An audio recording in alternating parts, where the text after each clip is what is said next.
Um, One thing I'll say to connect it back to Chinese medicine, because I know we have a lot of viewers in that Chinese medicine world. There are four, if you look at pathology in Chinese medicine, there are, with any organ, for example, let's say the liver, we talk about how the liver can be in several different states. So we have what's called liver yang, liver qi, liver blood, and liver yin. And that's the case for all the organs. They have a yang aspect, a qi aspect, a blood aspect, and a yin aspect.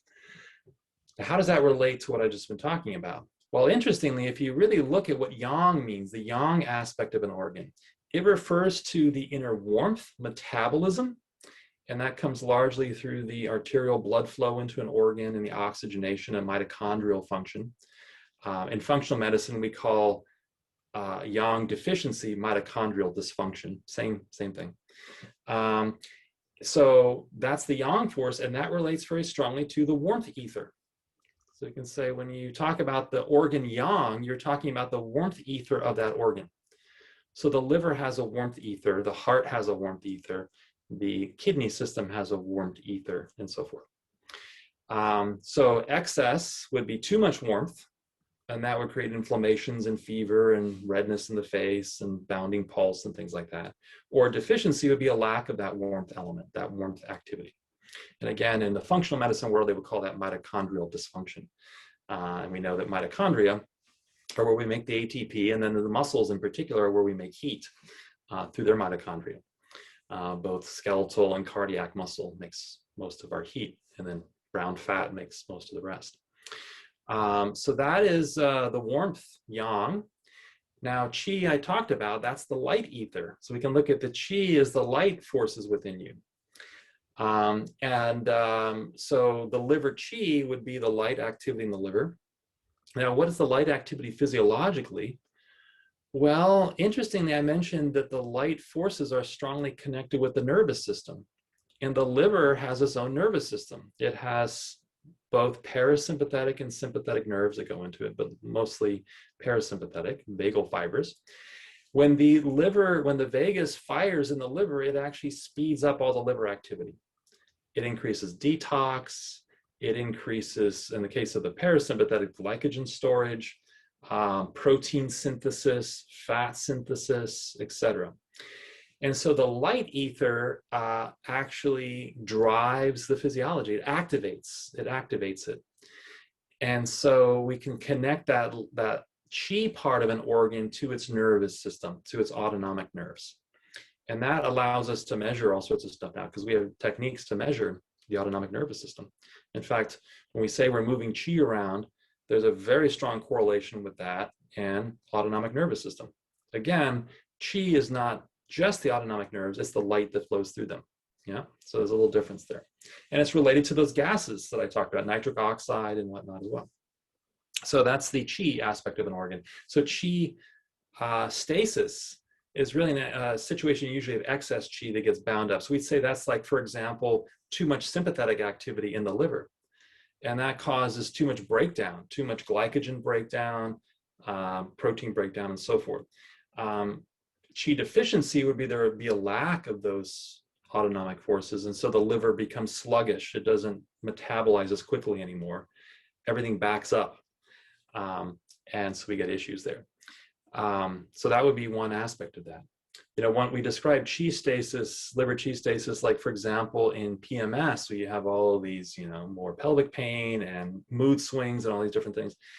In a way, we can say that's because the autonomic activity is not regulating the detox activity of hormones in the liver very well. So all the hormones back up. You get too much estrogen relative to progesterone, and that creates a lot of these issues. So that's the qi of the organ. The blood of the organ would be the chemical tone ether. And those forces are really anabolic, rejuvenating. They fall into that whole realm of antioxidants. And, the fact that we can think of liver blood is really being all the glucose and protein and fats the liver puts into the blood, as well as vitamins, but also antioxidants. The liver makes a huge amount of an antioxidant called glutathione, which contributes electrons to the body to quench free radical reactions. So it has a cooling, anti-inflammatory, nourishing effect. That's the blood, the liver blood in that aspect.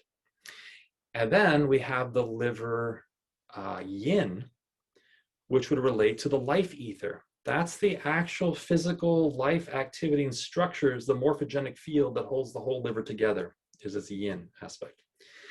In Chinese pathology, again, when you talk about the liver, you talk about its yang, qi, blood, yin, and those can be either excess or deficient. So with each organ, we have 8 patterns of dysfunction based on the ethers. And what's brilliant about this way of thinking is that we can now identify herbs that can balance each of those processes. So for example, if you look at turmeric, turmeric has a lot, if you look at where it grows in these tropical, warm, humid climates, it has an intense amount of warmth ether. And it takes that warmth ether down into its roots, and you actually see the orangish roots. That's an image of those fire processes that have been brought down into the roots. So when you take turmeric, it actually activates within different organs the warmth ether activity. In the case of the liver and gallbladder, it actually helps to stimulate the warmth and metabolic activities of the liver and improves bile flow and everything else. It does the same thing in the cardiovascular system, where it increases blood flow into capillary beds, so forth. So again, this is very different than saying turmeric is an anti-inflammatory.